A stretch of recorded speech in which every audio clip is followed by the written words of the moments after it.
Két szamár.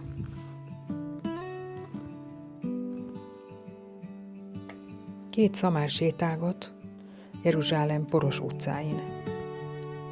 Az egyik vidéki szamár, vaskos, erős lábakkal, nagy pocakkal. A másik városi szamár, okos és jóképű. Sétálgatnak. Azt mondja a városi szamár: te honnan jöttél? Nem tudom. Torpant meg szomorúan a vidéki szamár. Keresem a hazautat. Már napok óta itt bolyongok. Mikor jöttél Jeruzsálembe? Kérdezte a városi szamár.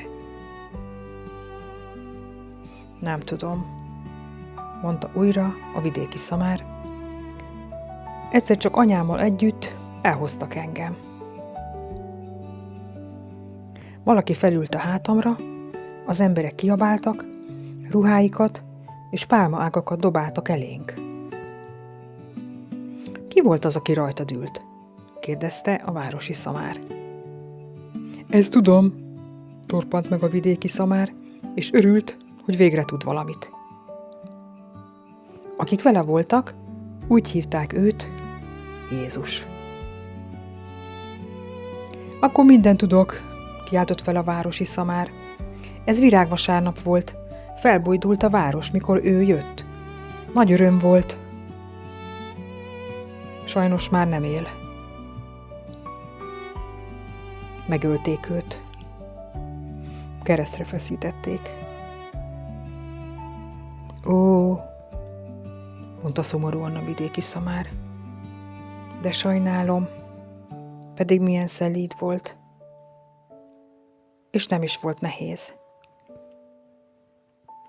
Csendesen bandukoltak tovább. Pedig mennyire örültek nekünk az emberek, mondta a vidéki szamár. Nektek? Húzta föl kócos szemöldökét a városi szamár. Igen, húzta ki büszkén dundi mellkasát a vidéki szamár. Nem lehet, hogy csak Jézust ünnepelték? Kérdezte a városi szamár. Hiszen én is ott voltam. Én vittem a hátamon őt, mondta a vidéki szamár. Lehet, hogy ott voltál, és te vitted a hátadon őt, de Jézust ünnepelték az emberek. Ha téged ünnepeltek volna, most is ünnepelnének. Az igaz, sóhajtott a vidéki szamár. Akkor lehetséges, hogy Jézus nélkül semmik vagyunk. Jól látod, cimbora, mondta komolyan a városi szamár, és ha lett volna karja, megölelte volna a vidéki szamarat.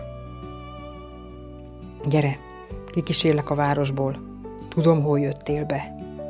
Lehet, hogy a mamád már hazatalált, és vár téged. Így bandukolt a két szamár Jeruzsálem poros utcáin.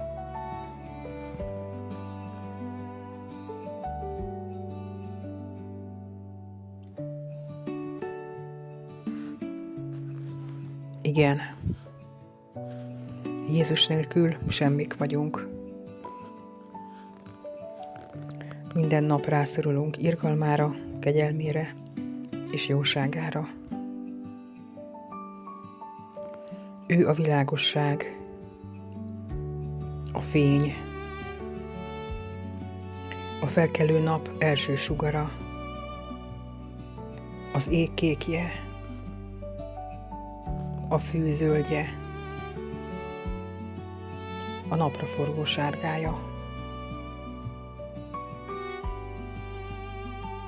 Őre elnézve lettek mindenek. Ő a szárba szökkenő vetés, aranyló búzamezők ringása.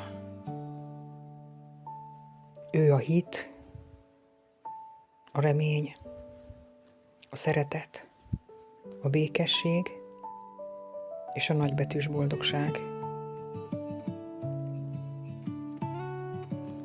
Ő a világító tornyom, sötét és viharos tengeren. Gyere hozzá, ő nem dob el, ő nem vet meg, ő nem utasít el.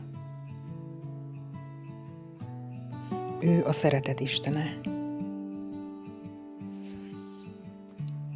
a békesség fejedelme. Benne békességre és örömre találsz.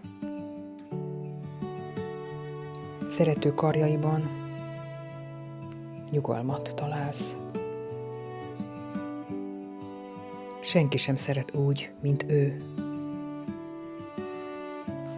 mert ő életét adta érted. Igen, ő életét adta érted.